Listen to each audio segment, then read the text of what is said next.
interview. The intention of the Love Story nonprofit organization is to inspire the brokenhearted to transform pain into their purpose, and really being the living testimony as an artist to inspire other people who at the time don't feel like they're artists, right? But to really get them to see that it's actually the journey of the self-awareness of their inner power that over time they become aware of themselves as an artist. And you really are the living embodiment of that. So I highly resonated with your biography. So I'm really going to just break it down by your bio. So okay. What I'm going to do is I'm going to do a close reading and questioning in a Socratic way of your bio and just deep dive from there. Does that work? Sure. The names are pretty special. I want to know how you got your name and what is the meaning behind your name, Sasha Marie Speer. So how I got the meaning behind my name, Sasha Marie Speer, is it's kind of a funny one, I guess, because my mom, my family's Dutch, and Sasha is not a Dutch name. It's a Russian name, and it's typically a Russian boy's name. So, of course, growing up, I didn't know this because I'm from like an all-white farming town. And as I get more out into the world, I start asking my mom, like, where did this name come from? And she's like, oh, you had this cousin in Holland that I didn't like, but I loved her name. So there you go. I still have my maiden name. Speer is my maiden name. That's from my father's side. And his family had Dutch and French and Scottish and Irish, but they grew up really poor in the Midwest. I mean, we're talking like 1 year all they had was flour and water, and we're basically pretty close to starving, and 1 bath a week for all 6 kids, that kind of thing. That taught me a lot. His upbringing really, he always, taught us to be humble and whatnot. So that my last name really represents like staying humble, staying rooted, staying grounded, like my father was. And then my middle name, Marie, I think honestly, it was just really popular. I'm an 80s child. So yeah, I will, however, mention that I have been kind of in search for a new last name. I know that may sound strange to some, but for me, my dad passed a number of years ago, and as much as I carry so much like of him in me, I feel like that chapter's over and it's time for me to start my own chapter. But I haven't had that right last name like resonate, and I am engaged, and people are like, well, what about his last name? I'm like, as an artist perspective, like there's something that I guess I'm seeking inside for that. So when that does come, if that comes, I may change my name in the future.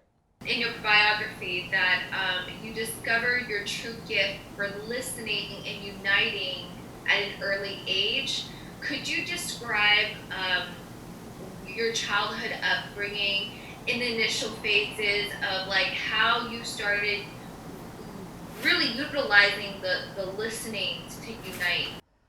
So the listening and uniting that I mentioned in my bio, that comes from a lot of pain. That comes from my parents always fighting.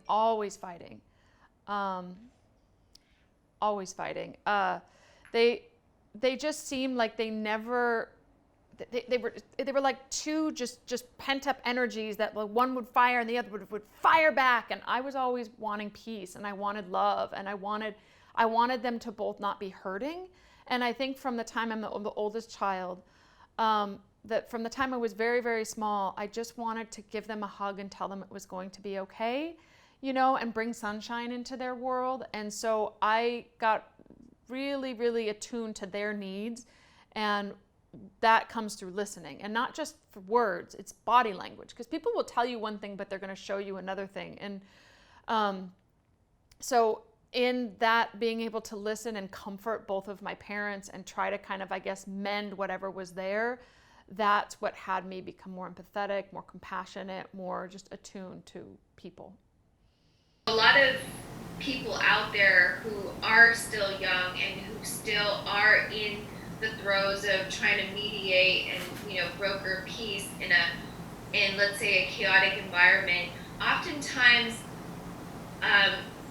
we don't know until later when we're adults that there was really a limited power that we had as children to be able to fix things. Yeah. There's just a lot of things as adults we begin to realize that it's beyond our control.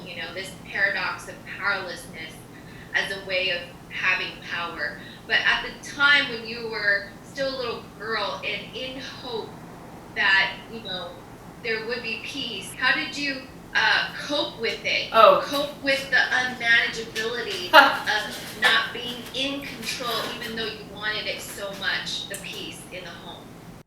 So coping with something like this is really, I think, something that's not very well understood. I actually just finished this morning The Drama of the Gifted Child. If you haven't read it, I highly recommend it. I think I'm still coping because I think when you're that young and all of a sudden there's all of this pressure. The little girl in me coped in childhood through all of the yelling and through the yin and yang of having to unite and listen and empathize, but also there's pain to that, especially when the freedom of being a child is kind of cut off in so many ways and you're asked to be responsible from such, I can't remember, but probably 2 or 3. It was that young. And I honestly didn't realize it was even something I hadn't really coped with because I just turned it off for a really long time. I went to school before I let all of my art really come out of me. I suppressed my art from the time I was about 17 to the time I finished graduate school at 26. And then I was starving for art. I was starving for something I didn't understand. I was starving, now I can look back, and I was starving for expression. Because although it's like I have this fun, spunky personality and I've traveled the world and I've done all these things, there was so much of me I hadn't expressed, and especially the negative side. I didn't know how. And I feel like, honestly, Salbona and the work that I'm doing is what has allowed me a voice and has allowed me to connect to that little girl and help heal her and help her learn how to talk about things when, like, I didn't know how to talk about when I felt sad, when I was angry, when I was lonely, and I was embarrassed that I would have any of those kinds of feelings. I was only allowed to be cheerful. And other than that, I would just shut myself away. If I cried, because I didn't cry for a really long time, it was alone. And I really thought that was a strength for a long time because I think a lot in the society really rewards you for saying, like, like, you're emotionally strong and you can tackle. I could tackle whatever. We thought my mom was in a plane crash years ago when I was in college. I was only 17. And I got calls from all over the world, and I was the one to hold everybody together and not break at all until I literally finally did think she had passed as well. And seeing that, like, sure, there's benefits to being able to handle emergency situation, for instance, but I didn't understand. Like, I would have episodes, I didn't drink a lot, but I would have episodes of, like, I'd go binge drinking, or I'd go, like, just seek some kind of reckless behavior. And I was a responsible person otherwise. And it was like, where is this coming from? And I didn't understand it. And I'm only able to realize now, and I'm 38. I'm only able to realize now, and it's because of my commitment to like find out what this is, that I just never learned to talk about it. And so there is a pain because we're human. We have these feelings. I don't care who you are. You have them because it's part of being a whole person. And I think for me, that's taken a long time to really not make myself wrong for feeling sad, angry, depressed, even resentful, or a sense of just being,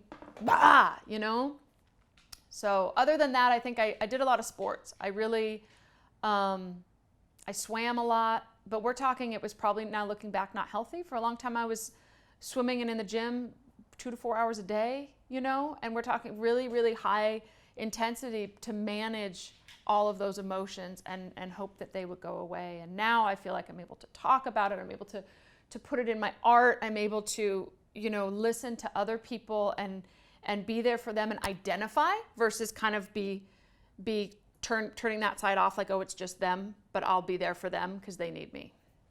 I hear the depth and the weight to just the amount of pain and the things that were unspoken that over time just kind of boiled over, if you will. Could you take us to the evolution from the time you stopped art? You said you stopped art at 17. So what was your teenage life like with art? What were some of the artistic things you discovered in yourself as an adolescent? So as an adolescent, I was very into art from a very young age. It started with photography and then painting and drawing and you name it. And I was lucky enough to have a wonderful art program in my high school, and we had college level art as well, AP art. So I said, forget it to all the AP English and all that business. I did AP art and I did a lot of science as well, and I loved both. I was competing a lot. I was winning national and international awards, state awards, and I felt really free in art. But if I look back now, I wasn't honest. I still didn't know how to be honest. I knew how to manipulate a system to win an award and to have something look beautiful, but I didn't know how to let my honesty come through, even in my art when I was young. I grew up on 20 acres on like a pseudo-organic farm my parents got like as a hobby, and so nature was always my safe place. So even if everything was tumultuous in the house, I could run outside and there was a lot of land, and so I was outside a lot. Nature is a huge influence in all of my work because I always felt at peace and I always felt at one. I didn't feel the tension. I didn't feel like there was something to solve. I just felt like I was part of something out in nature. So I think that that's always had an influence. But as an adolescent, I hadn't worked through all those complex feelings. And again, I was ashamed of having any of the negative feelings. They were very repressed. So my art was just really pretty. But from the time, so I shut it down at 17. I finished high school at 17 because the college I chose to go to wouldn't let you double major in art and anything else because art was too big of a major. And I had gotten into some art schools as well, but I didn't have the trust that would pay my bills.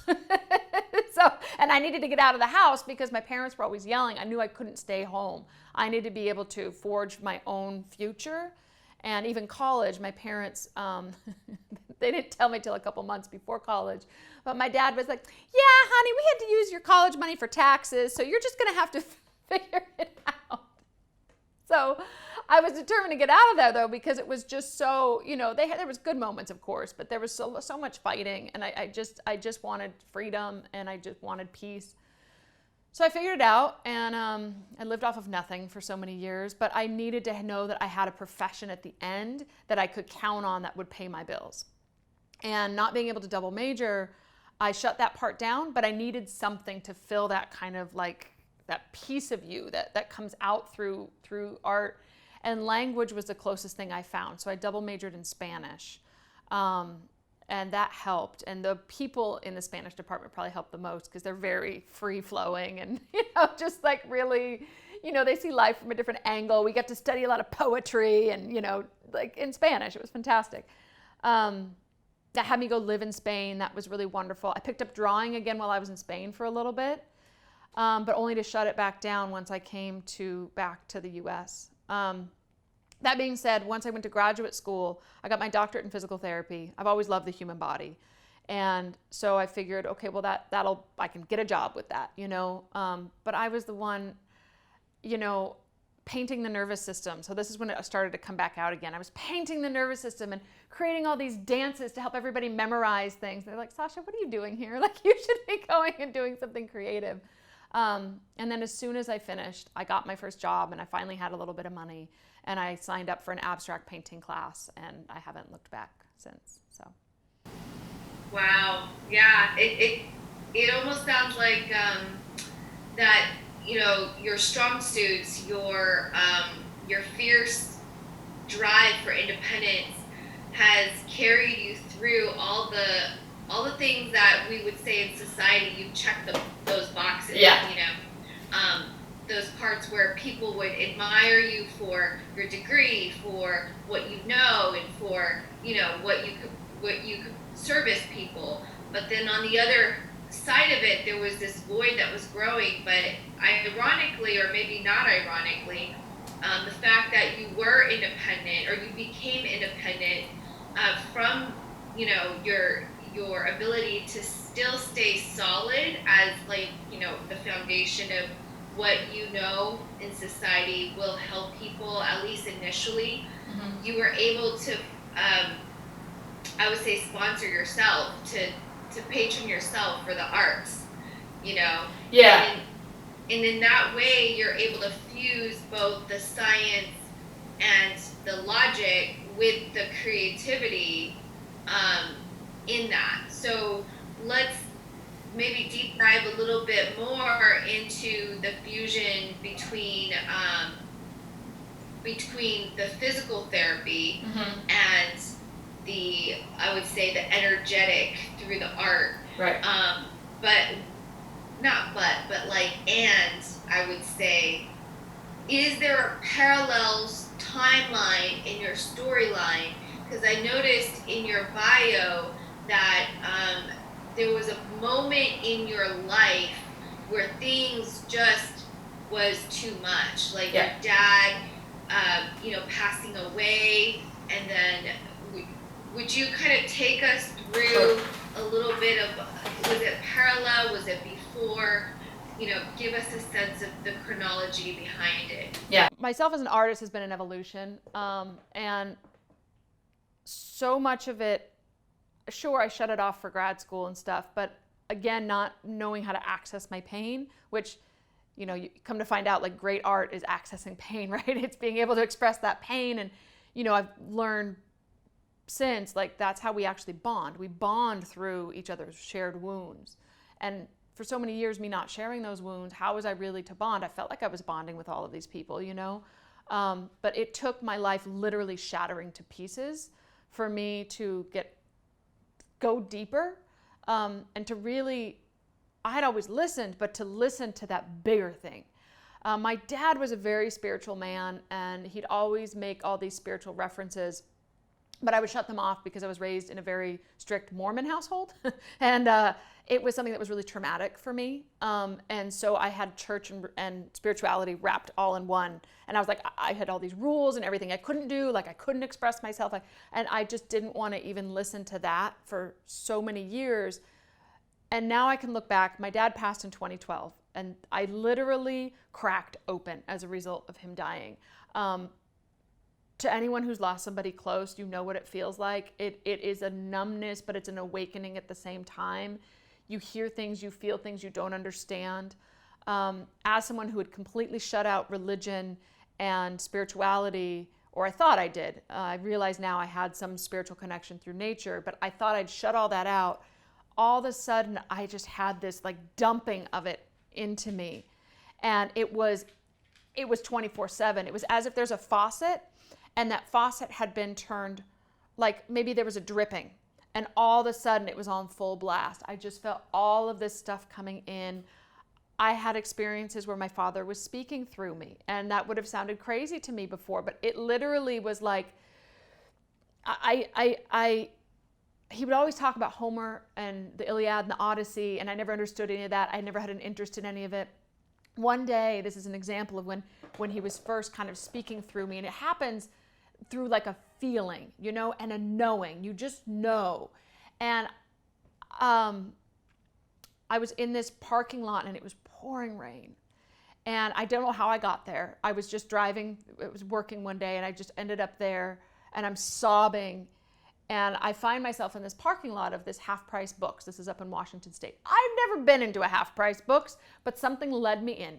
And I was just led in, and this was maybe a week after his passing. And I was led straight through. I couldn't even get words out. I was sobbing so bad. I couldn't ask the information people.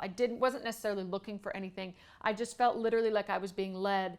And next thing I know, I was standing right in front of the Iliad and the Odyssey. And I wouldn't have known where to find those books had you even, you know, had me try to seek them. I got them both. I read the Cliff Notes version because I still can't. I still can't. It's not something that like my brain really wraps itself around. But I got the message finally, and I was like, oh my God, he went home, you know. And I wrote a beautiful letter on the covers of both of those, and I put them in the casket with my father and buried him with the Iliad and the Odyssey. And it just felt like it kind of completed that story. But it had me see, because there were other instances from that where I needed all of these photos for the, so my mom, I got to back up, because it wasn't just my dad dying. My dad got sick. I was traveling around the US as a physical therapist. I had moved to Santa Barbara to start to do more film. And my dad got sick, had heart surgery. And I was like, oh, all my patients have heart surgery. You'll be fine. He wasn't fine. He was in the ICU. I flew home to see him immediately after, and I was like, okay, I need to move here. So I found a job, like maybe an hour and a half from my parents' house, and I moved. And so I arrived to Washington State with my dogs, and at the time I was married, or my dog, I had one dog at the time. My dog, and at the time I was married, my husband, and we're with, we go see my dad, and then next day I'm finding an apartment because the next week I'm starting a job. We joke around a little bit, I help him shave, and I get a call later that he died. And it was like, okay, wait a minute. Like, he wasn't supposed to die. By the time I had moved up there, he was doing better. He was on the mend. He wasn't supposed to die. Like, everything shifted. And so it was really sudden, and I didn't have a place to live yet. And I called my job, of course, and was like, can I please have a week? Like, I need a week. My dad just died, and they were gracious. And so I'm staying with my mom, but my mom had been in the psych ward before. She wasn't well. She started to go off into her, like, hallucinating, and she started to create all of these things that weren't real in her head from the trauma from this death. My parents had just lost their house due to the financial crisis, and so they were living in this place. They hadn't even unpacked yet, this new place. It was much smaller. Her mom had just died the year previous, and so there was a lot already happening before my dad died, and my mom just started to lose it, and she started to blame my husband and telling him saying that he was stealing all of this stuff, which I knew he wasn't. And I was like, we've got to get out of here. So in an emergency mode, I found us a place to live, and I couldn't tell my mom, because my mom, when she does this, she'll just show up, or she'll call the police on you even if you haven't done anything. She has all of these hallucinations. And so I was like, oh my gosh, this is an emergency. We have to get out of here. We have to find a place to live. I've got to get to work, but I had no money because I had just spent everything to move. So I found a place. But keep in mind, I had to plan the funeral because my mom is going off her rocker. I've got to plan a funeral. I've got to fly family, and I've got to handle everything. And it was just so much stress to deal with all of that. And then the next week I had to start work because I had to get money, because there was nowhere else I was going to get money. And my mom, again, having not only just lost the house, but now she's hallucinating and thinking people are stealing the money that she does have. So I planned the funeral, and that's when all the spiritual stuff is really coming through, because I need answers, I need pictures, and literally it was like, I need photos. And I was told, okay, go into this room, second box down on the left, you're going to find all the photos you need. And we're saying, my mom was a hoarder, so this was like, what? And so I walk in, and there's all the photos I need, photos I've never seen before. I was able to plan and execute a beautiful memorial service, found my father a grave spot, handled every little detail.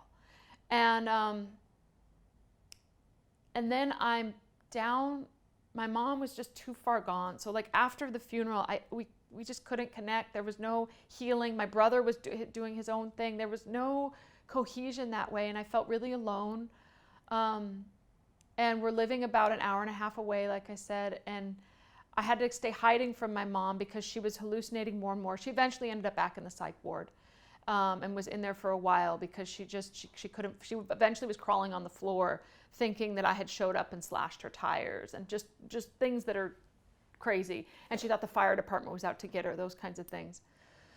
So we had her committed to the psych ward again, but feeling just really broken. And my dad was that person that always kind of provided that pillar of support and of love and of honey, it's gonna be okay. He was that dad of no matter what, the sky's falling, it's gonna be all right. This is an adventure, it's fun. And that being gone, and my mom being where she was, and my brother he was in a marriage that wasn't healthy at the time either. And it just, we just couldn't even talk because there was no support. and he was going through his own grief, his own way. My body started breaking. I ended up with a rash all over my face. I ended up with an infection. I ended up with my neck just hurting. And with my knowledge of the human body, I was like, oh my gosh, I herniated a disc. MRIs are clean. All my colleagues can't solve it. So I'm at my like wit's end of like, oh my God, like how am I going to get through this? Like I have to get through this, you know? And again, it was probably my father led me to a book, and it was a book about stuff I never would have listened to before, because again, it was like no church, no spirituality, no woo-woo, you know? And it was a breathing technique that helped me get out of all of that. I was so stressed and operating in fight or flight 24/7 that literally my body was shutting down on me. I ended up in the ER twice, only to be told there's nothing wrong with me, but I felt like I was dying. And so slowly but surely, I started on the mend. And this didn't all happen overnight. This was probably the 6 months following his death, was all of these things happening, me finding this book, me just going down that rabbit hole, and then it working, moving back to California, and starting to kind of focus on healing. But it hasn't been easy. I mean, that was 2012. He died Memorial Weekend, 2012. And I wasn't happy in my marriage at the time, but that was all I had left. And then the next year, my husband's father died. So I'm wanting to leave this person. And then his dad's dying. I'm like, I'm not going to be a jerk and now leave his, you know. So I went and handled that entire memorial service and put him on hospice and all of that, and coordinated their family. And then there was a lot of drama there. And I was like, I've got to honor myself. So about 6 months after that, I finally had the courage to leave. But in that, I had nothing left, because all the finances, my ex had, you know, not worked the entire time we were together, and there was a lot of debt. There was a lot of responsibilities that I had that I couldn't handle anymore, because I needed somebody to nurture me, you know. And as somebody who's always given and who's always been there for everyone, nobody was nurturing me.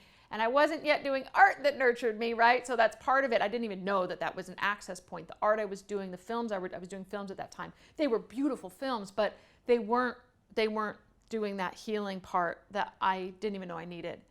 So, kind of wrapping that up here. In that, I then met an amazing man who's helping today.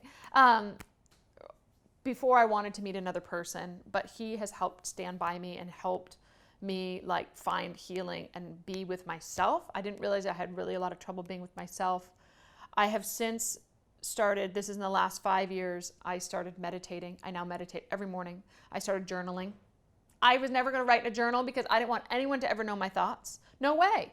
It's too dangerous. You know, it's too dangerous because, again, that little girl had to repress all of those emotions and all of those thoughts. And so that was but then I started journaling. I started reading. It would take me 6 months to maybe get through a book before. I now read 1 to 2 a month. I read one between yesterday and today. I mean, I just like all of a sudden there's this opening for this and this healing. And around that same time when I started all of this, I had a vision for bringing people together toe-to-toe, face-to-face in an art gallery. And I was like, okay, that's weird because I've never done a show in an art gallery before. Like I'd had my art in competitions and such as a teenager, but so that's what started Sawabona.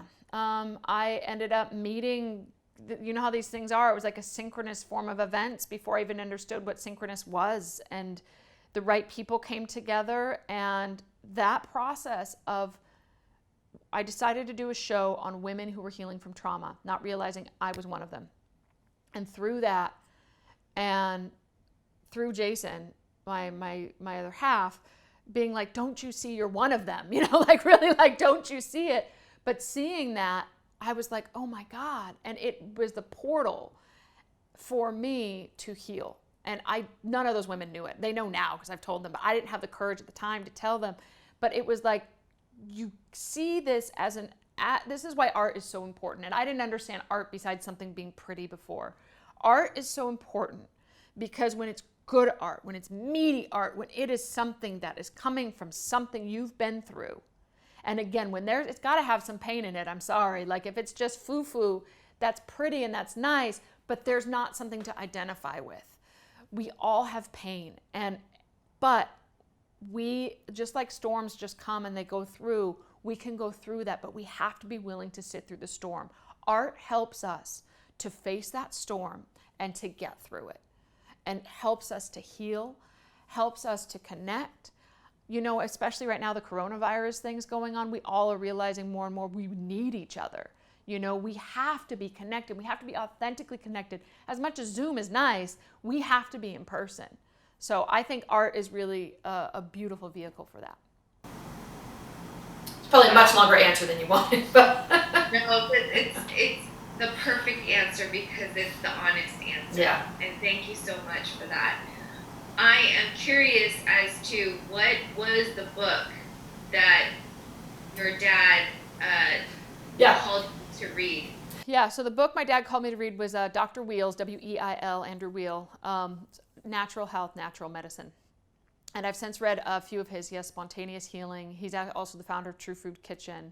He's a Harvard-trained physician that in medical school was like, I don't want to practice this type of medicine. And, you know, he finished med school, but then went and lived with all these different tribes. And I think it was Central and South America. I don't recall if he went to Africa. But then he's brought in all of these different practices to create. He's the founder of the Center for Integrative Nutrition in Arizona. And he's on the forefront, in my opinion, of how medicine should be. Wow. Yeah. So as you were reading that, were things in the universe just presenting itself to you? Because from what I've seen in the project of, I believe it was the one where, it's a menu. Yeah. And people were sitting across from each other, and eye gazing is one of the items on the menu, and you had them do like face-to-face activities. Like, what could you take me through the evolution of how it got to the point where you were able to manifest it in such a creative, professional, and intense session? Yeah, for sure. Gosh, so the progression to finding the U Cafe. It's a cafe that was created it's a menu of human connection versus food. And the evolution to that was quite a long one. So it started with Dr. Weil's book, but that was, Dr. Weil's book was 2012. I created the U Cafe last year, 2019. So in that process of getting to that place where something so seemingly simple can come out, of course it's the depth of something that has been discovered and nurtured. And from Dr. Weil, I read everything I could get my hands on, because again, this whole time I'm treating patients as well. And in treating my patients, I was like, oh my God, like pain was one of the biggest things I treat. I'm like, pain isn't just physical pain. Like, I'm trained as a neuromuscular and musculoskeletal specialist. I'm supposed to be able to heal everybody's pain, but all from these like exterior modalities. And I immediately started prescribing similar breathing exercises to what I had done. Laughter, different little nuggets that I was getting. I can't really prescribe much on nutrition because it's out of my scope of practice, our medical system again. But I can suggest people talk to people, and would refer a lot, even more so, to naturopaths and things like that. And found people, like I had one woman who had arthritis for 20 some years, and through a laughter program, she was able to not have any pain as long as she kept laughing, right? So it's like, oh my gosh, there's something to this.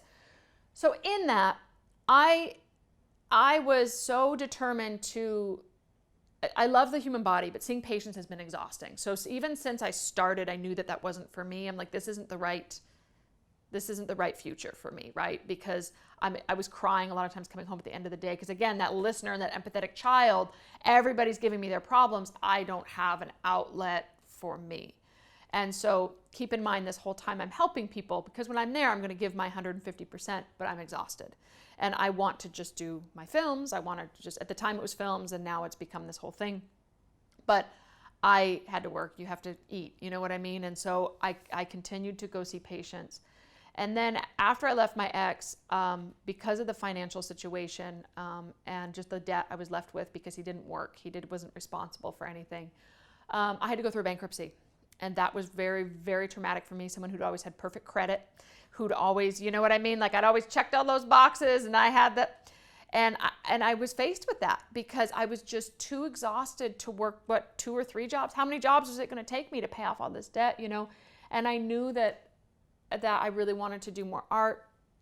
But the reality of having actually filed that and facing that shame and facing the fear of living in Los Angeles, which is very expensive, of like, well, maybe I could leverage my doctorate and my medical work and do something that can help me make more money, you know, logic, right? Help me make more money to free me up to do more art instead of just doing the art and seeing that as the answer, right? So I put together, over about a year and a half, I stopped my art again. And I put together, first was a video program and a book for the elderly on fall prevention and rehabilitation, starting with the mindset. And then I did one for the general population. I did a daily program with another book, and I was miserable. I was miserable. And this was my like wake up call, because I was, again, more and more people, the more I was sharing this, were flocking to me for these answers, so to speak, but I wasn't being fulfilled. And me stopping my art after I had done so much more film, right? I had done 2 documentaries at this point. I was so in love on set. I was filled up on set. And now I had shut all that down. And even though I believed in what I was doing, and there was a purpose to it, and I infused it with what I thought was a creativity, I was dying inside, because my authentic voice, I went back to that repressed child, because I was having to fit in a box again in my mind, to be this doctoral figure, to conform to society in a sense. Even though I was introducing mindset, I was still conforming to a sense. And I just felt more and more trapped, and I was so sad. And it was a surprise to me, but I thought, okay, no, my answer is in my art. My answer is in, I had started that project with the face-to-face, and I shut that down. So I had started that, shut it down for 2 years while I did these other programs. And then I was like, that was the thing. It was eating at me. Like it was Salbona, the original Salbona, like screaming, like, do this. It was that same kind of voice that I had felt with my dad. It was like, do this. And I was like, but I don't understand. How is this going to make money? How is this? You know, I was so worried about like being able to survive that I was like, how am I going to do this? But it was just screaming so bad. And I was so just empty from just doing the doctoral work. Like I knew that, like, even though I believed in all of that and that stuff I practiced, that wasn't the right outlet for me. So I said, okay. And I opened it back up. I called everybody. They said, yeah, we're in. Let's do it. And I have never felt so full in my whole life. So it took all the stuff I've learned that I've now weaved into all of my art, if that makes sense. And I think it's one of those things. Logic can be like the devil, I tell you. Like it like, you know, it's that the logic kept going, like, but how can you heal and do art? You don't want to be an art therapist. What are you doing, Sash? Like, come on now, what are you doing? And it was that thing of that little still small voice that's like, no, just trust and do this. And the events I've done now, so the first event that I did, I was scared out of my mind. I'd never shared my photography on that level. I'd never printed anything that big. I was so afraid that for some reason I was going to get in trouble for what I was doing because I had more of an authentic voice. And it was one of the most beautiful experiences of not only my life, but a lot of people that were there. That video that was taken from that was leveraged for the next event we did, which raised over $100,000 for a nonprofit. I didn't know that was in me. That's what was screaming to come out. The stuff that didn't make sense did so much good. And I said, okay, I'm onto something. This is my truth, even though it may not make sense. What happened was the Women of Courage was the first show that I had ever imagined. That was Salbona and Women of Courage were like the same thing, because I didn't know. Like, I wanted the show to be called Salbona, and people were like, nobody can pronounce that, nobody can say that, let's call it Women of Courage. I said, okay. So, so that Women of Courage and, put this down. Women of Courage and Sawubona were the same thing initially, and they were that first show to raise money for a nonprofit. And originally I was too afraid to even do any of the art, so I was trying to find other photographers and things, and I just figured I'd produce the thing. And then more and more people that knew my photography background, because it's been my first love since I can remember, were like, Sasha, you should take the pictures. And I'm like, yeah, but I shoot mountains, not people. Like, I don't know how I'm gonna, I was really afraid I'd fail.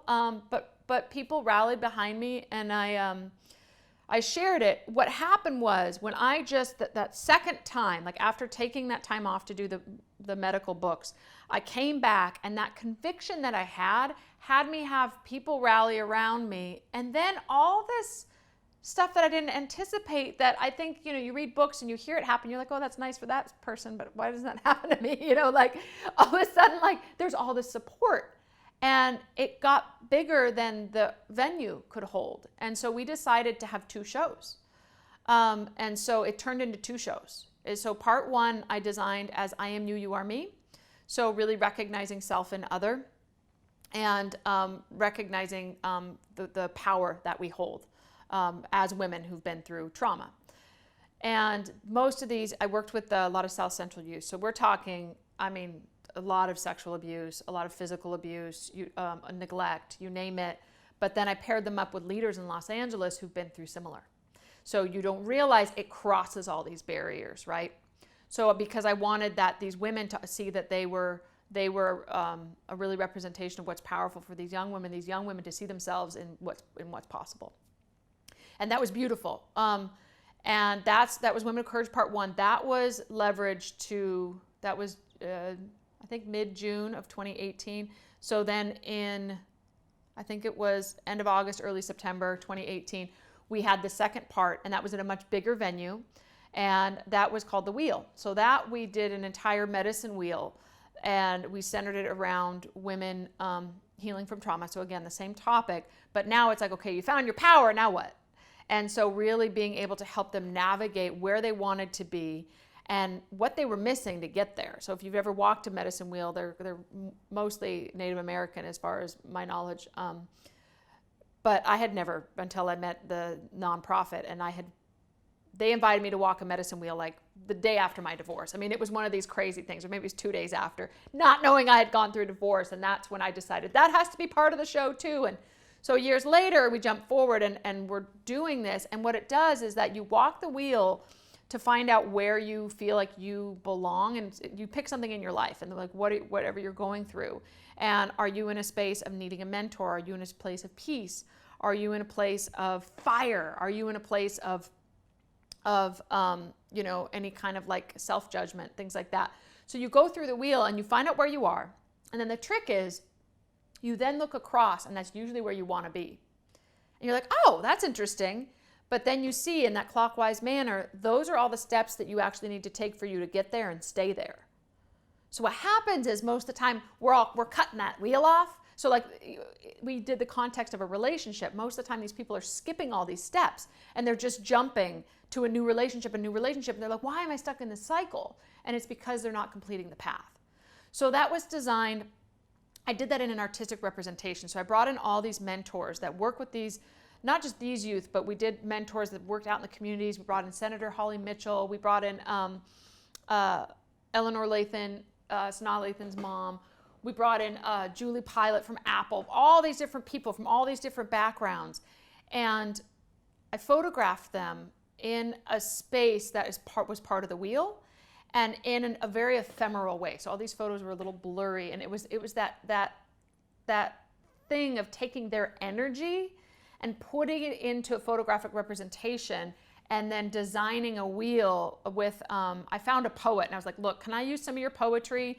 And so I grabbed some of her poetry and put it together in a way that just matched perfectly.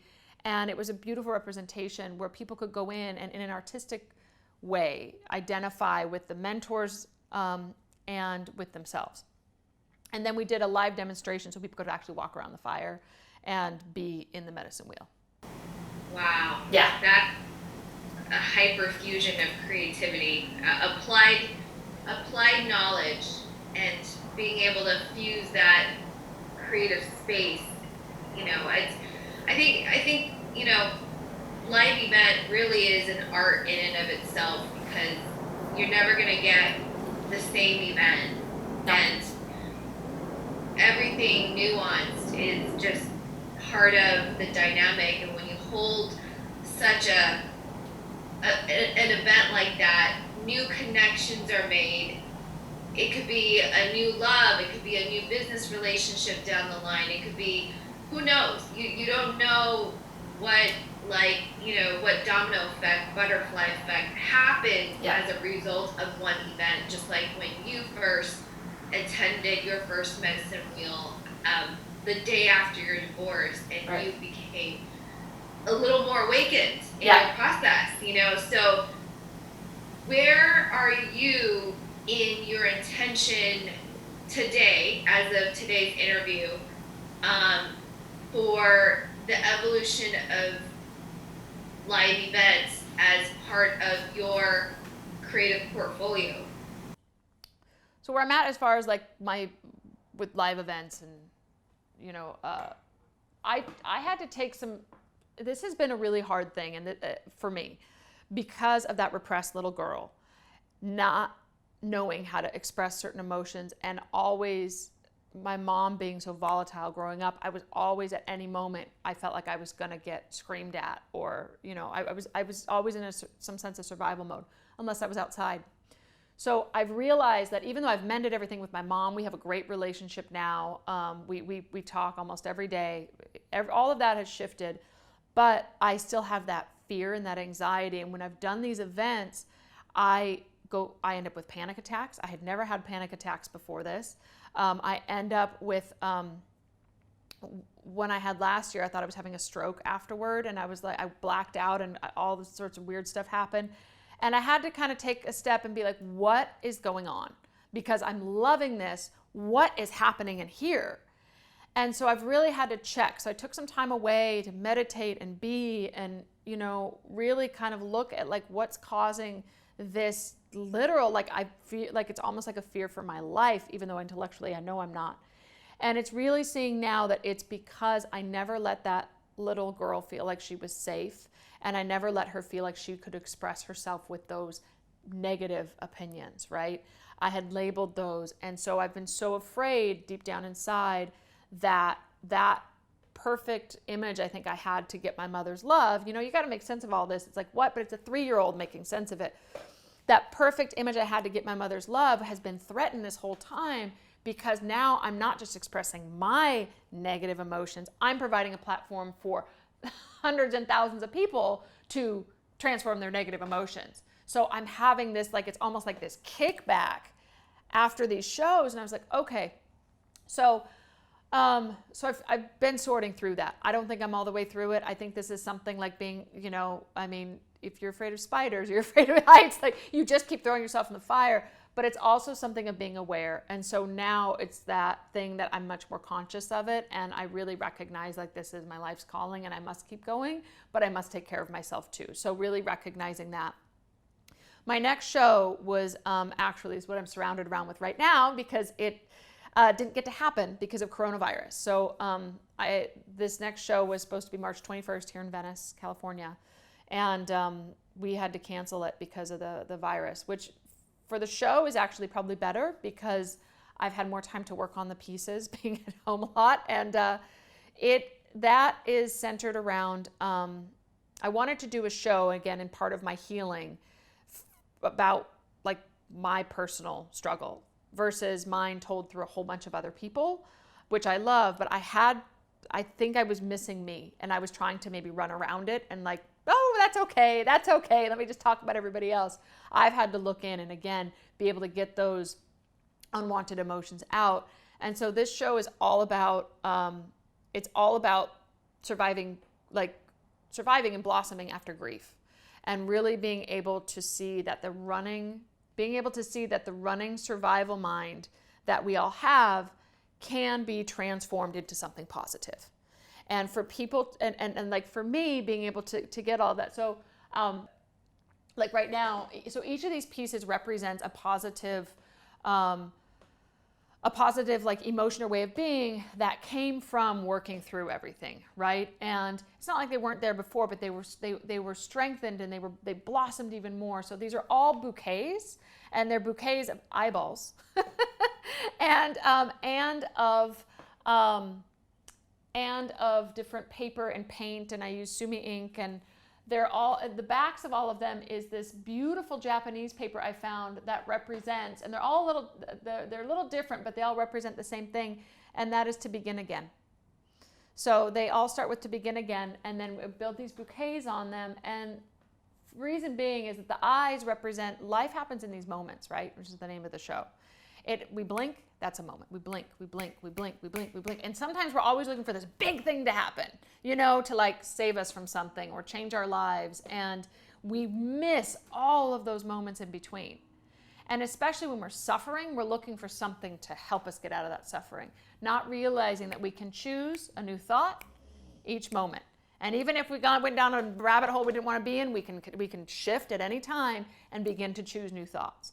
So what these represent are, this is strength, and this one's hope.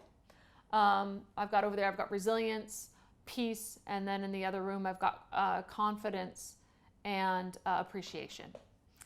And the big one, which I can't do till I have access to a lumber store now because I wasn't able to complete it, will be truth.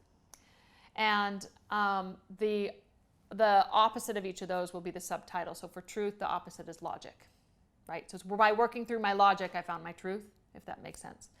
So that show will run whenever this whole thing's over and we can all be around each other again. And then these are some pieces I did that are part of that, and these are wrapped in the paper that means to begin again. And so these are the begin again statues, and so these will be representative as well. Some of them, this one doesn't, but some of them have flowers of like an appreciation flower with the little eyeballs. But these really represent that at any time we can begin again. If we don't like where we're at with any part of our lives, with any aspect of ourselves, we can begin again at any moment. And even if we began again and then we got off track, we can come back and begin again. And so that's the representation for the show. Other than that, I'm working on a show called Home. That's going to be a large installation. That is bringing in lullabies from all over the world and turning them into sound waves that all look alike.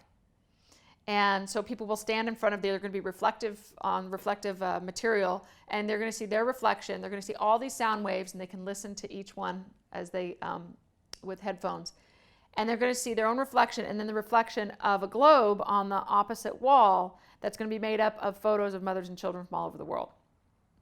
So it's all about the feeling of home.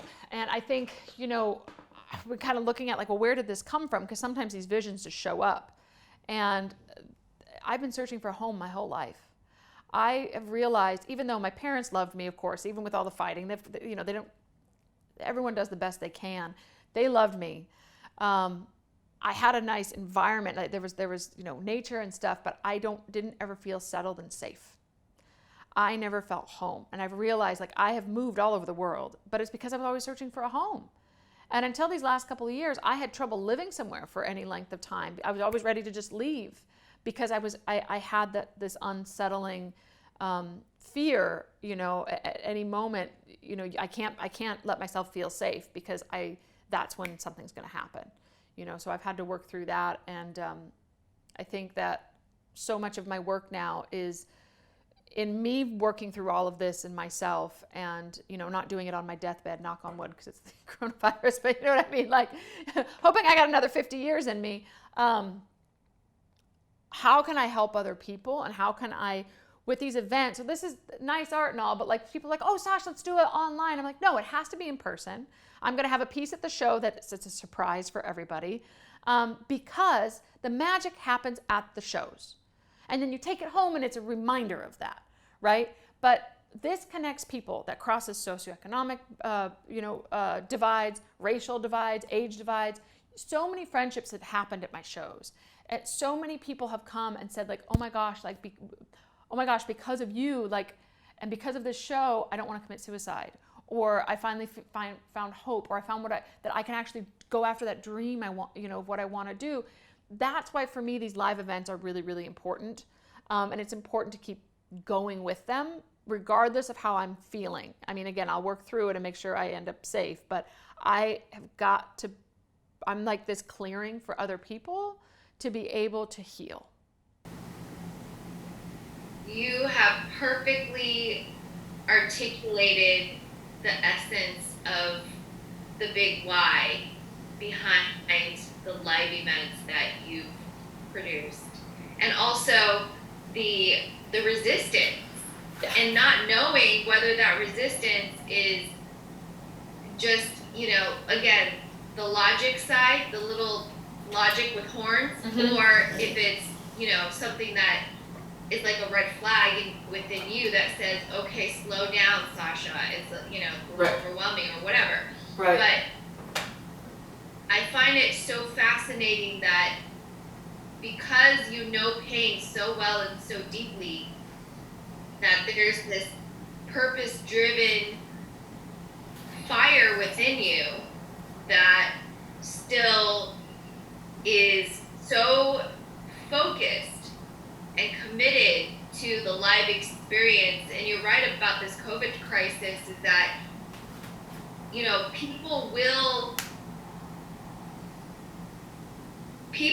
mean, right now we're all kind of in our own space, and it's funny, you mentioned, how you were traveling here and there, and you just didn't know how to stay still and be with yourself, and you had to go, wherever you were, it wasn't there, and you had to go. And it's almost ironic in a way, because amid this crisis, we're all having to sit with ourselves, sit in that presence of self. Yeah. And it's often it's its own transformative process. But I do also believe what you believe, in that once this crisis subsides, there's going to be a resurgence, almost like a overactive demand in the human to human interaction. Right. I also agree that, in these in these live events, you have people from all socioeconomic backgrounds and cultures coming together and really just sharing a piece and knowing a piece and getting that memoir, if you will, whatever that memoir would manifest as, whether it's a piece of painting or like a picture or a phone number, whatever. And I think that's very powerful in and of itself. Gosh. Do you want me to finish the other question before you go on to the next question? Please. Yeah. So it goes back to connecting all of the work I did to heal, and then how that led to the cafe. I didn't tie it back into the cafe. So reading all the books, doing all the meditating, doing the doctoral books and programs, and then coming back to art, I feel like I deepened like my reservoir from what I pull from as an artist. I realized I'm obsessed with the human condition in its rawest form. And I'm obsessed especially with pain and how to transform pain. I think because as a child, I just went through so much of it in my world, right? I get that we all have our different experiences, and mine was not what a lot of people have been through, but that what it does to your inside sometimes can be the same thing or very similar. And in developing the cafe, I wanted an experience that had people. I had done a face-to-face at the Two Women of Courage events, and it was very powerful. I did a poem at the first one, and I was going to do a poem at the second one, and I sensed at the last minute, I was like, no, this needs to be. I handed it off to a woman that worked directly with the youth. I was like, you just need to speak. And she spoke, and it was beautiful, and all these tears and all the snot and all of the connection with all these people. I said, but I need something different, similar but different. So I said, well, what do people want? People want to feel seen, and we want to feel heard. And that's usually where most of our pain comes from, is that frustration of not feeling seen and heard. And so people act out to get it. People succeed to get it. They do all sorts of things, and they don't realize that they need to be seen and heard for who they are, not who they're pretending to kind of be, the that armor that we all put on for the world of like, see me now. It's why really wealthy, famous people commit suicide. They don't have that connection. They're missing that little ingredient, and they can't figure out why they can't get it with all the stuff and all the attention, all the sex, all that. You name it. It doesn't fill that. It doesn't fill that hole. What fills the hole is authentic connection to let us really feel seen and heard. So it was that thought of like, okay, what about a restaurant? But instead of food, it's human connection, because that's what really fills us up. It's not the food, right? We need food to survive, but that's why a lot of people are overeating, because they don't have that emotional connection. There's been a lot of research lately out on alcoholism, and that that alcoholism is rooted in a lack of human connection. And so that's really, really, to me, was very intriguing. So anyway, doing this cafe, I've done it now a few times. Each time, people will just sit there, and like these events were like 5 hours long, and some people never left the table, and all I'm getting is thank you, and oh my gosh, and I needed to talk, or I didn't even know my husband that well, or I know this stranger better than I know my partner. And so many thank yous from that. And I was worried, because I was like, oh my gosh, I'm having people eye gaze. A lot of these people have never heard of eye gazing, and giving them the option to hold hands. And I'm like, obviously now we laugh, because we can't even, we can't do any of that with the coronavirus. And you realize how much we miss those seemingly little things. But people loved it. People embraced it. So the appetizer is being seen. The main course is being heard. So it's a form of questions, and they can choose from like an open-ended question or very specific questions, and there's a list to choose from. And then dessert was something fun. I have all these, I'm this like big reader. I really like invested in, I have a lot of books I've read 2-3 times that I refer to. So I brought a lot, each show I bring a lot of my books that I've had that have helped me heal. But from like different angles. And so people will get a quote from one of those books that's like a special message to them. So they'll just give a page number, and I have a waiter, but it's something really powerful usually, because I have Dr. Wheel's book, Natural Health, Natural Medicine, is a favorite. Seed of the Soul by Gary Zukav is fantastic. A New Earth is like that is like the creed I live by. There's the mind. Now, why am I drawing a blank? With the Mind Body Code by Dr. Martinez is fantastic as well. All these meditations on healing different parts of the body. So those kinds of books. And then I think I bring some poetry usually. So Maya Angelou, something like that. And mix it up. But that has been something simple, but so profound. And again, this was before coronavirus. And so it's kind of one of those things like, oh my gosh, like, this is what we need. We're out here searching for all this stuff, but this is what we need. And I'm seeing it because I've seen it in my patients. If we don't address these needs, this is what turns into disease. This is what turns into suicide. This is what turns into alcoholism. And it's not complex, but I think it's uncomfortable, right? And it can be scary, because these are a lot of emotions and feelings most people have never tapped into, because they're so scary and they're so foreign. But having done it, it's really not that bad once you're in it. And the afterwards is like a freedom, and it's not one time, but it's the first time is like, oh my God, I had no idea I was carrying that around with me, and if we can just come together, and even if with our loved ones, we don't know how to communicate with our loved ones that way. Are you kidding me? This has transformed how I communicate with my mom. My mom, who was going in and out of the psych ward, who always I felt like was yelling at me. Now we talk all the time. We haven't had a fight in years. And she says, I love you. She supports my wackiness finally. I'm feeling like I could be more authentic with her. She doesn't judge me so much, Like I can have a beer in front of her without her telling everybody I'm on drugs. Like with her religious background, that's what it turned into. You're on heroin. I'm like, I'm not on heroin. I've never done heroin. Like I just had a glass of wine. That was her fear that she was holding before. And now she will be somewhere and she's like, you want a beer, honey? Yes. Okay. So all of that's developed from this. And so to provide that in this little but big art piece. And I love art because art transcends stigma. It's not therapy.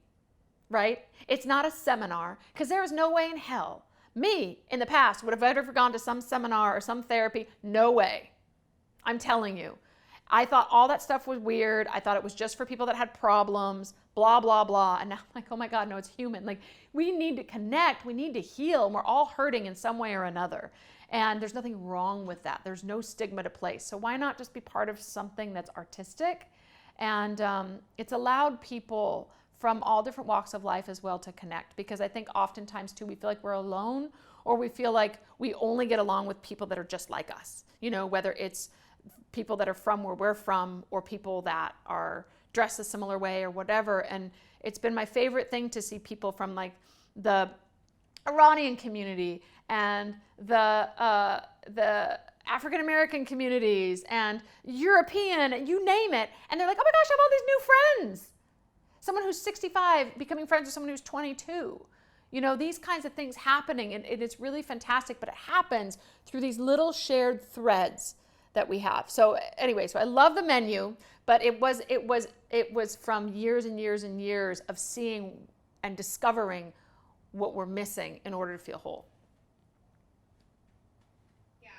Yeah. I definitely can feel and see and get the world of the project and the space, but more importantly, the meaning behind it. Mm-hmm. You know, the meaning. Yeah. Why, your big why. Yeah. You know, you're doing it because you ultimately got to the root of the issue. You are a healer. Yeah. You know, and after, you know, your whole journey with getting your doctorate degree and then going and addressing patients and seeing what was working and wasn't working at the root, and then like falling apart and then breaking open and then finding your own ways and meanings of healing. And ironically, your own meanings didn't even work on you, you know, like the ones you've been logically trained in. Yeah. By trade, you know, that didn't even do it fully for you. Mm-mm. You had to seek other modalities of healing, and through that, you're able to find that at the root of it, it's human connection and unconditional acceptance. Yeah. We're meeting people where they are, and that's what art does. Yep. Right there. You nailed it. You nailed it. And I think that thing too of recognizing, I think so much of me, my whole life, I've just wanted to heal everybody's suffering because I can feel it. I'm a huge empath. I've been able to feel, but especially after my dad died and that whole spiritual awakening happened, I can feel it. Like, I can't live in Hollywood because I can feel people's pain. I lived in Los Feliz for 2 years, and it literally started to consume me. Granted, I don't think I had the techniques to kind of help build something around me either, but I found that if I live by the ocean or live by the forest, I do better energetically. But it's that thing of like, I want to heal that pain. And it's that thing of it's so honest in me, but at the same time, I don't want to martyr myself for people, right? I want to be able to hold myself strong and powerful and not become that, and also not become a just another distraction for people to text me all day long or call me. That's not cool. It's that thing of like, how can I hold a space for you to heal, if that makes sense? And so I feel like, or spark that conversation, or spark that it's possible. And so I feel like I've finally found a way to help to really alleviate that suffering and bring in that thing that we're starving for so much as humans all over the world. Wow, that said, I really feel like we've really, you know, got the fullness of your big why, you know. So, I mean, to wrap up, I want to just ask you, if we were to title this interview and call it, we call everything the love story, right? Mm-hmm. The love story behind. Mm-hmm. And that blank is really a reflection of, it's a reflection of the fruits, mm-hmm. the fruits of the roots, mm-hmm. you know, and your roots are this wanting to heal the world and heal your inner child at the same time. So I really feel like that's your love.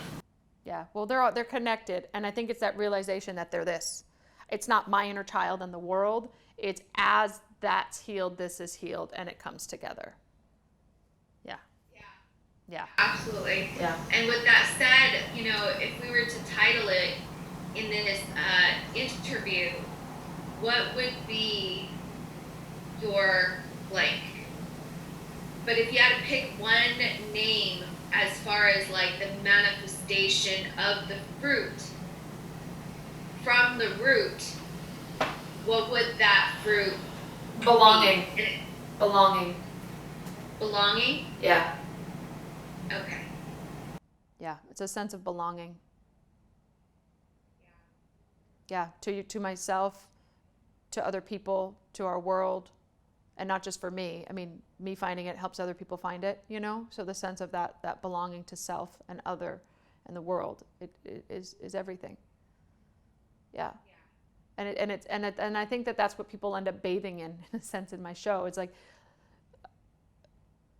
unconditional love is misunderstood, I think, in a lot of ways, and most people never have it.